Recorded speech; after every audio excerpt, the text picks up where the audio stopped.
toca per al Jofre Kondogbia. El València accepta Paulista en camp tot del Girona. Baló per a Kondogbia en esquerra, molt bé, per a Garay.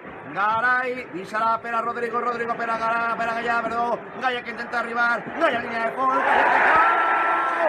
Penal! Penal sobre Gallà! Penal sobre Gallà! Penal sobre Gallà!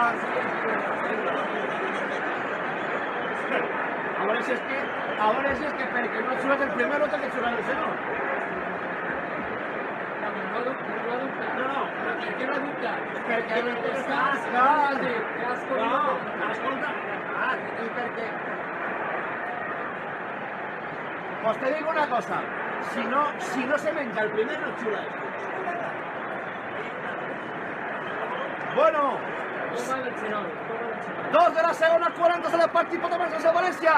Penal a favor del València, Lleu contra CV Ràdio, va Dani Parejo. Valdeu, Valdecoslava, per a posar el 2-1, va Parejo, va, gol.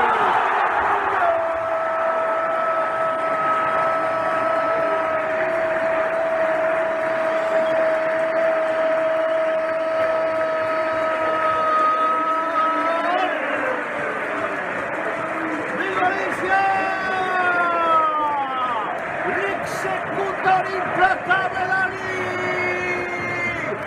Parejo! Gol del València patrocinat per Ferto, concessionari oficial Peugeot en Torrent i Silla. En la jugada en l'apertura de Jofre de Quim Kondogbia, banda esquerra, arriba José Luis Gallà. A pura línia de fons, de fortuna.